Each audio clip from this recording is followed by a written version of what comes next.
It's time to get this Artsmash underway.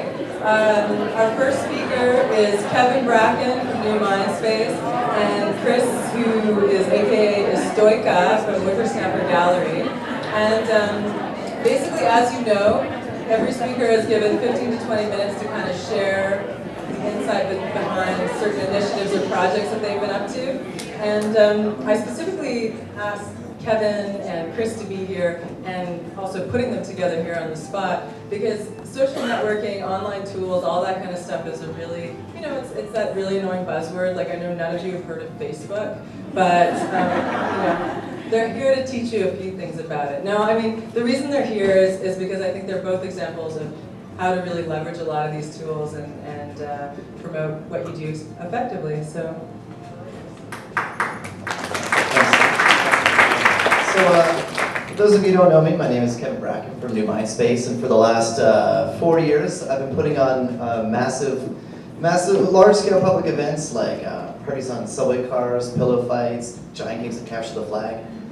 I think there are at least some photos of the events that I've put on, I suppose, and people ask why, and it's really a question I haven't really come to terms with yet. Why not? But the kind of, yeah, I think if we could start at the very, all right, it doesn't matter.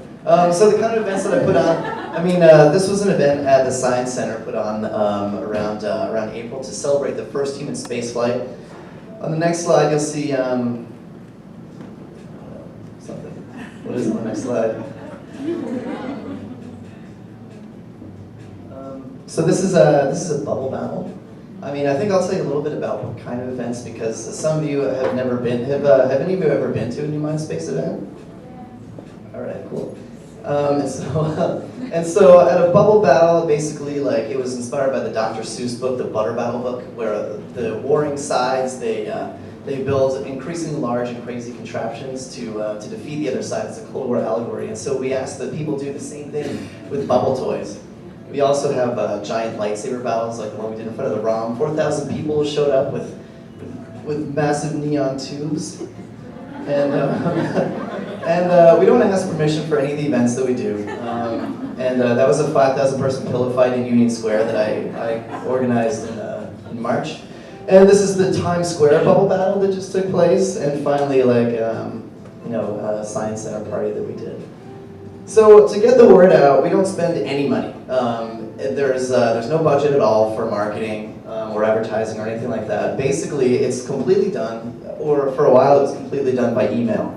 The way that people sign up for the email is right here. You could choose Toronto or New York. Those are the prime cities that we operate in. But then alternatively, there's if you click on My City, then what you can do is you can sign up for any of the other cities on the list. And so what we noticed is that we started getting emails from all over the place. So then we decided that it was time to go international. And so if you go to 2 slides ahead of this, I believe. So this is our Facebook group, and obviously Facebook is an important tool. You guys probably know that by now. And then the next slide shows, the next slide after this is sort of like what we did when we started getting emails from all over the world. We decided that it was important to sort of coordinate a global social movement. And so we realized that we had emails in 30 different countries around the world, people asking, hey, when is Newmindspace coming to my city? And so by coordinating internationally, we were able to sort of create what we call the urban playground movement. And some people have even listed that as their religion on Facebook. And so what came out of that project, it was on the next slide, it was International Pillow Fight Day, which was 35 cities having a pillow fight simultaneously on March 22nd earlier this year. And so that turned into what we now call the urban playground movement. And basically, like, the organizers are getting together to create a blog that we can use to sort of, like, follow what exactly it is that is driving these things, and why does it take place in these cities, and how come of the 35 cities, like 9 of them are the Czech Republic? Then on the next slide, you can see that our media attention. I mean, we've never written a press release ever. Basically, what we do is we hope that the media gets on our mailing list, and then they contact us. And so far it's worked pretty well. I mean, the Wall Street Journal piece gave us a huge boost, and then after that it was on the front page of yahoo.com. And that sort of expanded our audience to the point where I think now people are very aware of these kind of events. I mean, we don't really consider ourselves to be flash mobs. In fact, we find the term kind of offensive, but I think that we've kind of evolved beyond that into a social movement where the purpose is to take like the dominant entertainment paradigm. Like if you look at the creativity scale from like passive consumption to active creation, we want to shift everything to the right. So anyway, I realized that, okay, I think that's pretty much it. I mean, the next part was about how to game dig and get on the front page. Okay, if you want to go to the next slide just for a second, in part 3. Basically, you're not allowed to do this. Basically, like, you're not allowed to use a mailing list to get on the front page of Dig, but that's exactly what I do, and I have no remorse. And so you'll see that, I mean, also, like, never use the word amazing in the title of a dig, but basically, like, we have a pretty dedicated community. They're all on our mailing list, and they're all in cities around the world, and so what we did was we just sent out the link to our mailing lists, all of them. And that's about 25,000 people total, so, I mean, if only, like, a few participate, got on the front page in, like, an hour. So if you really want to get out there, I recommend it. I recommend, you know, gaming the system.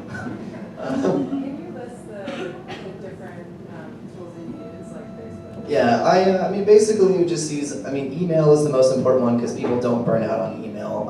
Use Facebook as well. We also have a blog that we push things out to. I used to write for a couple of different blogs, and I kind of abused those privileges to get out the word about my events.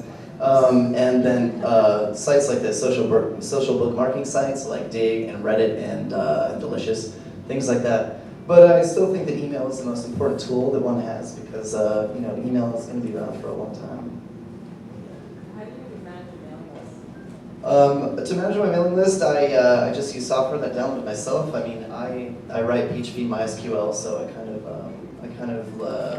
you don't have to be tech savvy though. In my opinion, if you're going to use email, you should get a paid service. The paid service that I use now is yourmailinglistprovider.com. That's not really the only one you have to use. And then you can manage multiple cities and multiple lists and things like that. Yeah. So I'm going to turn it over to Chris. All right. So my name is Chris, and I'm from Whippersnapper Gallery. Whippersnapper Gallery is a non-for-profit art space at college, and we're basically for young and emerging artists. But we're also just an art space in general.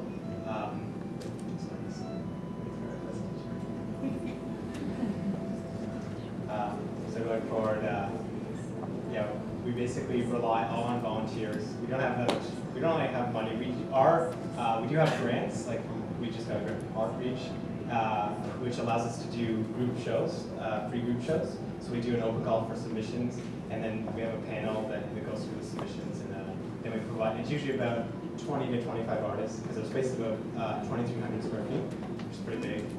It's in a good location because it's in Little Italy, so it's a different type of crowd. We get a lot of restaurant crowd, and very like a lot of nightlife. A lot of people who just don't even know there's a gallery there, which is great because I think it really adds kind of different flavor to, you know, the interaction. You get people who know about the space, but then you also get people who just sort of come in, and then you get these different interactions with different types of groups. So going forward, yeah, basically because we have no money and we have very few volunteers, we have to find ways to make the most of it, and that's where technology comes into play. So going forward, just in terms of me and my girlfriend have been photoblogging for 3 years. We do like a daily photo blog site called The Stoke Every Day, and I work in e-learning and video production. And so some of the things we facilitate. Going forward, we've had the Governor General host an art forum. So we've also done concerts. We actually are involved with people who put on different shows, like Ryan McLaren, who does a thing called All Caps, which is one of the only like continuous like monthly all ages shows. So basically we're putting on once a month. We would have like all ages shows, which is really hard to do in Toronto just because of